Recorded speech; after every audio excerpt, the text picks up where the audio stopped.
महाराज सहस्त्रार्जुन, आप चिंता ना करें। आपके सामने हम सेना की एक ऐसी दीवार खड़ी कर देंगे जिसको तोड़ना परशुराम के लिए असंभव हो जाएगा।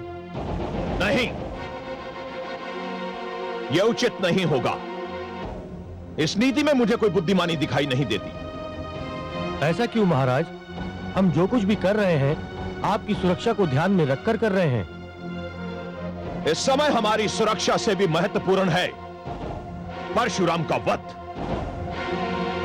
इस समय परशुराम की दशा उस चूहे जैसी है जो घर में अपने लिए अनाज ढूंढ रहा है। यह अनाज उसे मूषिक पेटिका में दिया जाएगा। जैसे ही वो अनाज के लालच में आएगा, हमारे जाल में फंस जाएगा और हम उसे बंदी बना लेंगे। महाराज, आपकी बात का तात्पर्य? मेरा अर्थ बिल्कुल स्पष्ट है। इस समय परशुराम केवल मुझे ढूंढ रहा है। जैसे ही वो मुझ पर आक्रमण करने आए, उसे आने दिया जाए। जैसे ही वो हमारे घेरे में आ जाएगा, हम उसे चूहे की भांति पकड़कर मार डालेंगे। महाराज, मैं आपका तात्पर्य अच्छी तरह समझ गया। हम इसी प्रकार व्यूह की रचना करेंगे।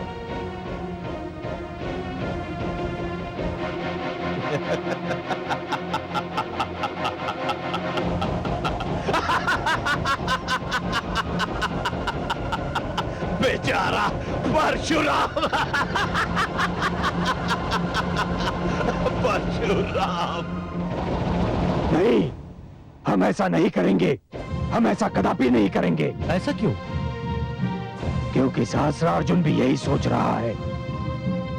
वो मुझे चूहे की भांति घेर कर मारना चाहता है। तुम लोगों में से जिनकी काया काटी मेरे समान है, ऐसे 5 युवकों को मेरा रूप धारण करना होगा और एक एक करके उन राजाओं की सेना पर आक्रमण करना होगा। तुम में से जो भार्गव वीर मेरे रूप में आक्रमण करेगा, वो आक्रमण करने के उपरांत वहां रुकेगा नहीं, वहां से भाग जाएगा ताकि सेना की टुकड़ी भी उसके पीछे भाग जाए।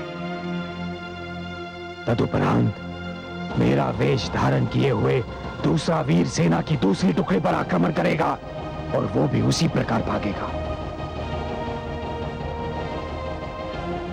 इससे उनकी सेना में आतंक फैल जाएगा, भ्रम की स्थिति उत्पन्न होगी। उनके सैनिक ये समझ नहीं पाएंगे कि वो कहां जाएं और क्या करें।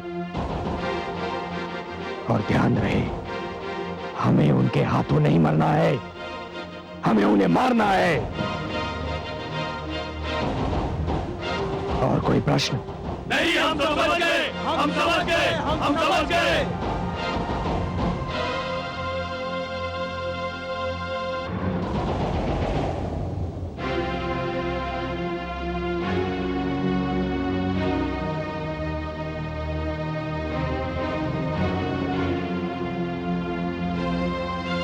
महाराज की जय हो। परशुराम ने अपने संदेश वाहक को कोई महत्वपूर्ण संदेश लेकर भेजा है।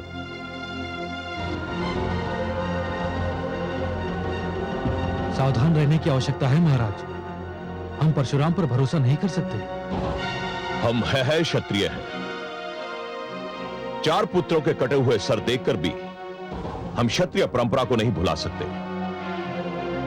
संदेशवाहक का स्वागत है। वो संदेशवाहक चाहे हमारे शत्रु परशुराम का ही क्यों ना हो, उसे आदर सहित अंदर लाया जाए। जो आज्ञा महाराज।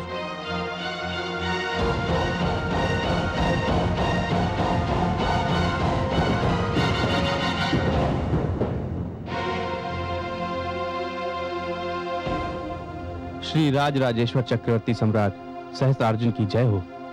औपचारिकता में समय नष्ट करने के स्थान पर वो संदेश सुनाओ जो परशुराम ने तुम्हें यहां देने के लिए भेजा है। महाराज, जमदग्नि पुत्र परशुराम ने यह संदेश भेजा है कि युद्ध प्रारंभ होने से पहले वो एक बार आपसे मिलना चाहते हैं। मुझसे मिलना चाहता है? क्यों? ये तो मैं नहीं बता सकता, मुझे केवल संदेश देने का आदेश था। कहां मिलना चाहता है? युद्ध क्षेत्र में। किंतु महाराज, मेरा संदेश अभी पूरा नहीं हुआ है। तो पूरा करो। महाराज, परशुराम ने यह भी कहा है कि आप उनसे मिलने आए। किंतु अकेले।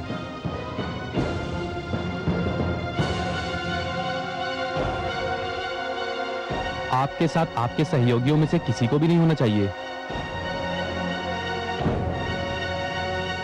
संदेश पूरा हो गया? महाराज की जय हो, संदेश पूरा हो गया।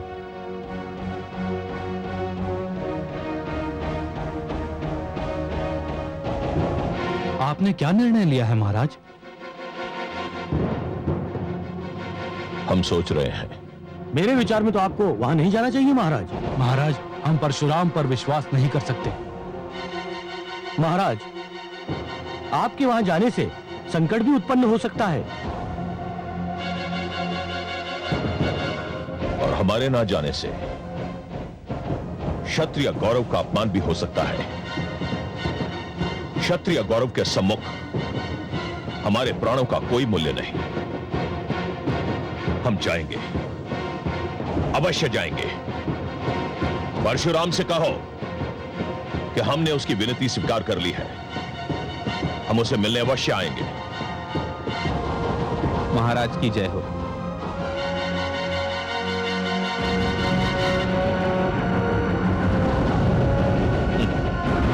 परशुराम,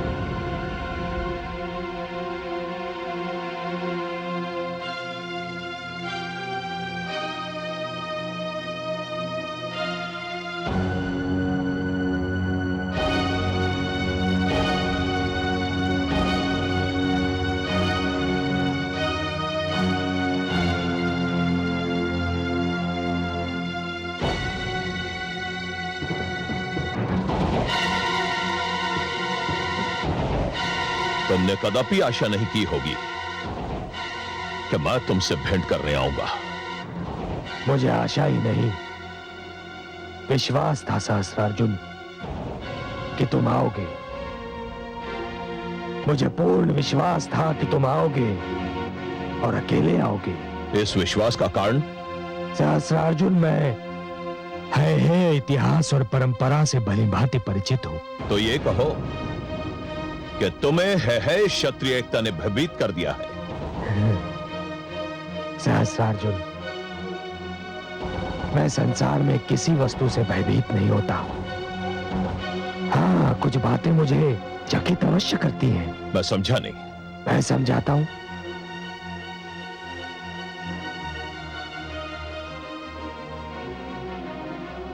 सहस्त्रार्जुन, मुझे कभी किसी व्यक्ति का उत्थान चकित नहीं करता, क्योंकि मैं जानता हूं कि उस व्यक्ति के उत्थान का कारण उसकी योग्यता है। जीवन में उत्थान उसी व्यक्ति का होता है जो उसकी क्षमता रखता है, परंतु उसी व्यक्ति का जब पतन होता है कार्तवीर्य, तब मैं चकित अवश्य रह जाता हूं, ये सोचकर कि उस व्यक्ति की वो योग्यता कहां लुप्त हो गई जो कभी उसके उत्थान का कारण बनी थी। मैं तुम्हारी कथा सुनने नहीं आया। कथा सुनाने तो मैं भी नहीं आया हूं। मैं जो कुछ कह रहा हूं वो अक्षरशः सत्य है। तुम एक तेजस्वी राजा थे, बलवान शासक, प्रतापी नरेश, इतने तेजस्वी कि स्वयं भगवान विष्णु ने प्रसन्न होकर तुम्हें सहस्र बाहुओं का बल दे दिया और तुम कार्तवीर्य से सहस्रार्जुन बन गए। तुम उस योग्य भी थे, परंतु फिर तुम्हारा पतन क्यों आरंभ हो गया कार्तवीर्य? कौन कहता है कि मेरा पतन आरंभ हो गया है? मैं आज भी चक्रवर्ती हूं। पूरे विश्व में मेरे यश का डंका बज रहा है। मैं आज भी उतना ही शक्तिशाली हूं। नहीं कार्तवीर्य, नहीं, तुम शक्तिशाली नहीं हो। यदि तुम अपने मुख से कहना नहीं चाहते, तब भी इस बात को तुम्हारा मन भलीभांति जानता है। तुम झूठ बोल रहे हो। तुम्हारे पास इस बात का कोई प्रमाण नहीं। आज तुमने मुझसे युद्ध करने के लिए समस्त है क्षत्रियों को एकत्रित किया है सहस्रार्जुन, ये जानते हुए कि मैं एक अकेला योद्धा हूं। ये तुम्हारी दुर्बलता का प्रमाण नहीं तो और क्या है। दुख यह है कार्तवीर्य कि तुम्हें अपनी दुर्बलता और उसके फल स्वरूप अपने पतन का कारण ज्ञात नहीं है। तुम्हें शक्ति मिली किंतु तुम उसे संभाल नहीं पाए। तुमने अत्याचार को वीरता माना, तुम्हें प्रताप मिला किंतु तुम अपना संतुलन खो बैठे। उसका परिणाम यह हुआ कार्तवीर्य सहस्रार्जुन कि आज तुम्हारा पतन तुम्हारी आंखों में आंखें डालकर खड़ा है। पतन क्या होता है परशुराम, यह तुम्हें उस समय ज्ञात होगा जब मेरा पांव तुम्हारी छाती पर और मेरा खड़ग तुम्हारी गर्दन पर होगा, और जब मैं युद्ध क्षेत्र में अपने खड़ग से तुम्हारा गला रेत रहा हूंगा, तो उस समय मेरे मन में यही विचार होगा कि मैंने अपने चारों प्रिय पुत्रों के रक्त की एक एक बूंद का मूल्य प्राप्त कर लिया है। वो नहीं होगा सहस्रार्जुन, वो तो कदापि नहीं होगा, क्योंकि तुम जानते हो कि तुमने मेरे पिताश्री का वध किया था। मेरे माताश्री के प्राणों की हानि भी तुम्हारे ही कारण हुई थी। देवी अनामिका की मृत्यु के पीछे भी तुम्हारा ही हाथ था। तुम ये सब जानते हो कार्तवीर्य सहस्रार्जुन, और तुम ये भी भली भांति जानते हो कि तुम्हें इस सब का मूल्य चुकाना है, और तुम वो मूल्य युद्ध क्षेत्र में चुकाओगे। हे कार्तवीर्य, तुम ये सब यदि नहीं जानते तो मेरे बुलावे पर इतनी सरलता से नहीं आते।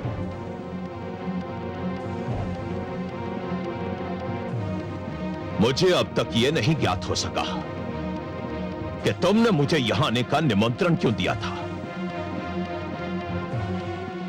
एक अवसर देने के लिए, केवल एक अंतिम अवसर। जो बात मैंने महारानी मृण्मयी से कही थी, यदि तुम वो बात मान लो सहस्रार्जुन, यदि तुम समस्त ऋषियों, भार्गवों और विद्यार्थियों से क्षमा मांग लो, तो यह युद्ध टल सकता है। तुम्हारे प्राणों की रक्षा हो सकती है।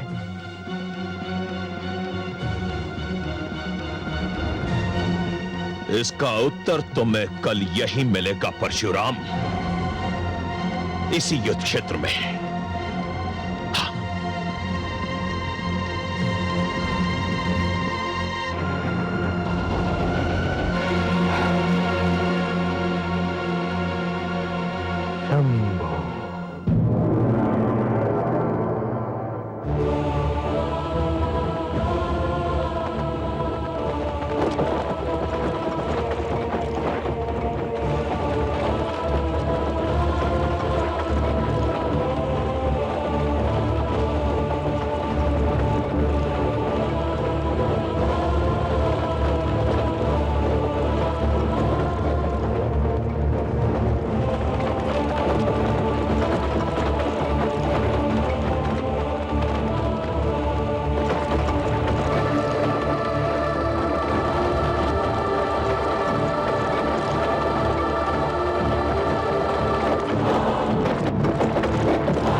एक चक्रव्यूह बनाने जा रहे हैं। समझ रहे, एक एक सैनिक, एक एक योद्धा का एक ही लक्ष्य होगा, परशुराम। वो जिस ओर से भी चक्रव्यूह में प्रवेश करने का प्रयत्न करे, उसे घेर कर मार दिया जाए। यह इतिहास का बहुत ही अनोखा युद्ध होगा। एक ही व्यक्ति की मृत्यु और विजय। परशुराम किसी और से भी बचकर न जाने पाए।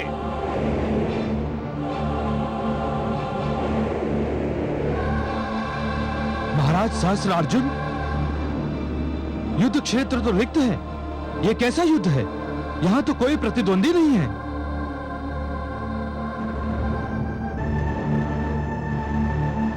ऐसा प्रतीत होता है कि आज भार्गव भय के कारण नहीं आएंगे। हाँ, मुझे तो ऐसा लगता है कि आज युद्ध ही नहीं होगा।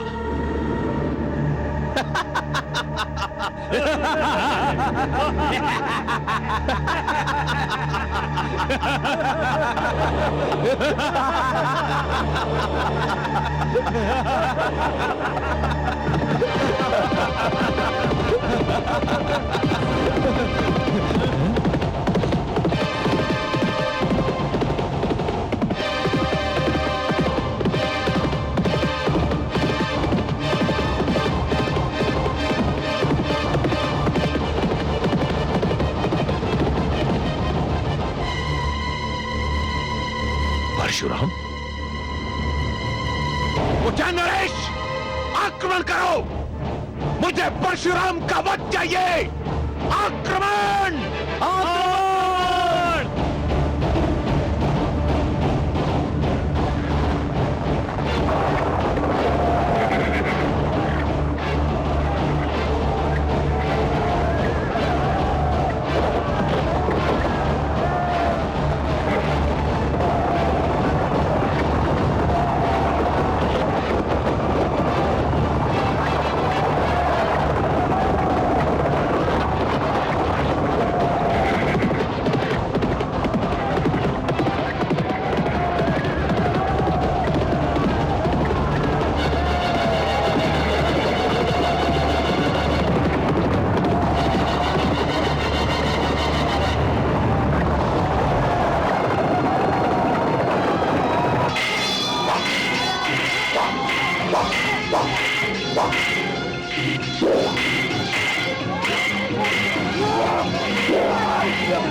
षड्यंत्र है।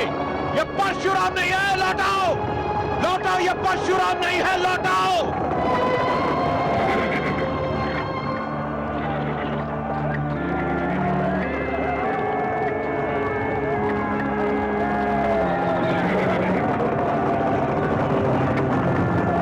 रुक जाओ, मैं कहता हूं रुक जाओ, ये परशुराम नहीं है, रुक जाओ, रुक जाओ, रुक जाओ, मुझे अकेला छोड़कर मत जाओ, ये कोई षड्यंत्र है, ये परशुराम नहीं है, लौटाओ लौटाओ, ये परशुराम नहीं है, लौटाओ।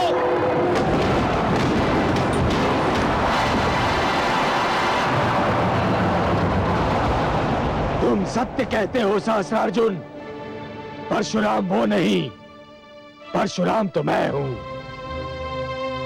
अब उठाओ अपने शस्त्र और दिखाओ अपनी सहस्त्र बाहुओं का बल।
में आश्रम संस्कृति जीवित रहे, गुरुकुल परंपरा नष्ट ना हो, आचार्य और शिष्य के संबंध शिक्षा का आधार और माध्यम बने रहे, इसलिए कार्तवीर्य सहस्रार्जुन, मैं जमदग्नि और रेणुका का पुत्र परशुराम तुम्हारा वध करने जा रहा हूं।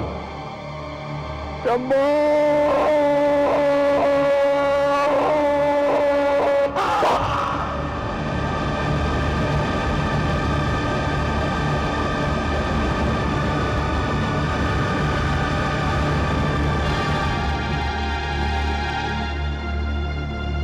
शंभो!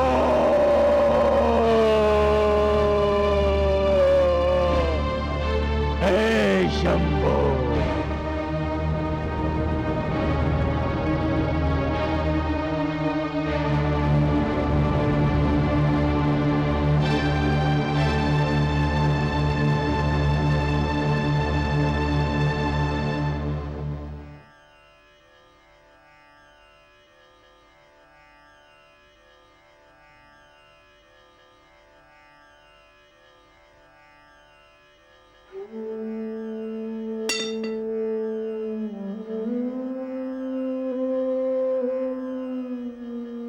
हे माता, हे पिता, मैंने आपको वचन दिया था कि इस धरती को हे क्षत्रियों के रक्त का सरोवर बना दूंगा।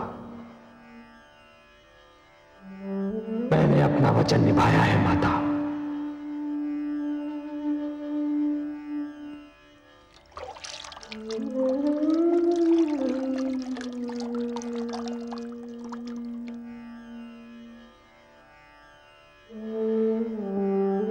मैं आज उन क्षत्रियों के रक्त से आपका तर्पण कर रहा हूं। इस क्षण के उपरांत मेरा अभियान समाप्त हो गया है।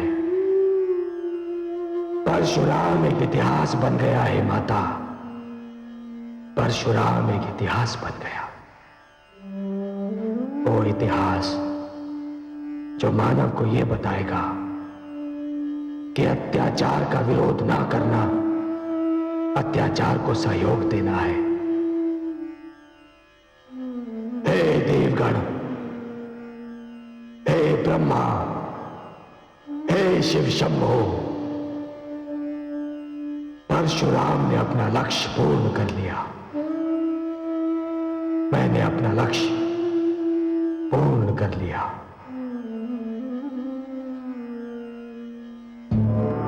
हे सर्वेश्वर, ये दृश्य तो मैं पहली बार देख रही हूं कि कोई पुत्र अपने माता पिता का तर्पण जल के स्थान पर रक्त से कर रहा है। यदि ये परंपरा बनी तो मानव का क्या होगा, संस्कृति का क्या होगा? महादेवी, ये दृश्य देखने में क्रूर अवश्य लगता है, परंतु तनिक सोचिए, उस पुत्र की मनस्थिति क्या होगी जिसके माता पिता, मित्र, आचार्य और एक निर्दोष कोमल कन्या को निर्ममता से मार दिया गया हो। मैं भी यही समझती हूँ कमल नयन कि सारा किया धरा सहस्रार्जुन का है। उसने तो अन्याय की हर सीमा लांघ ली है। परंतु हे सर्वेश्वर, सहस्रार्जुन को सहस्र बाहुओं का बल आप ही ने प्रदान किया था ना? हाँ महादेवी, पर सहस्र बाहुओं का बल मैंने उसे क्यों दिया था, ये तो वो भी जानता था और आप भी जानती हैं। मानव की यही दुर्बलता है महादेवी कि वो कभी कभी अपने वरदान का ऐसा दुरुपयोग करता है कि वरदान देने वाला अपनी देन पर पछताने लगता है। और इसका एक ही उपाय है महादेवी कि मानव को अपने जीवन में इतनी शक्ति दी ही न जाए कि वो दूसरों के लिए अभिशाप बन जाए और मुझे हस्तक्षेप करना पड़े। मैं भी यही कह रही थी जगदीश्वर। मानव को ईश्वर ने सद्बुद्धि दी, जीवन के नियम बताए, न्याय अन्याय, धर्म अधर्म, सत्य असत्य, उजाले अंधेरे की पहचान करा दी, उसे हर रूप से संपूर्ण बनाया। फिर ऐसा क्यों होता है कि हर बार आपको हस्तक्षेप करना पड़ता है? महादेवी, जिस प्रकार सारे घर में उजाला फैलाने वाला दीपक चाहते हुए भी अपने ही पैरों तले का अंधेरा नहीं मिटा सकता, उसी प्रकार समस्त शक्तियों से संपन्न होने के उपरांत भी मानव अपनी ही भीतर की दुर्बलता पर अंकुश नहीं रख पाता। मानव की दुर्बलता यह है महादेवी कि शक्ति पाते ही वो ये सिद्ध करने पर उतर आता है कि जो शक्ति उसके पास है वो किसी और के पास नहीं है, और इसे सिद्ध करने में वो उसी प्रकार अहंकार के जाल में फंस जाता है जिस प्रकार एक पंछी बहेलिए के जाल में फंस जाता है। और फिर जिस प्रकार भोर दोपहर में, दोपहर संध्या में और संध्या रात्रि में परिवर्तित हो जाती है, उसी प्रकार अहंकार अन्याय में, अन्याय अत्याचार में और अत्याचार निर्ममता में परिवर्तित हो जाता है। और तब आपका हस्तक्षेप न करना असंभव हो जाता है। हाँ महादेवी, और फिर मानव की आत्मा से दुखी पुकार उठती है जिसे सुनकर मैं अपने पग रोक नहीं पाता। कमल नयन, आप पग नहीं उठाएंगे तो अनर्थ हो जाएगा। आत्मा की दुखी पुकार परमात्मा ने सुनी तो मानव की आस्था टूट जाएगी, विश्वास चूर चूर हो जाएगा, तम और अन्याय की शक्तियों की विजय हो जाएगी। मानव की तो आप संकट मोचन हैं, सहायक हैं, अंतिम आश्रय हैं। मुझे अपने प्रश्न का उत्तर मिल गया देवेश्वर।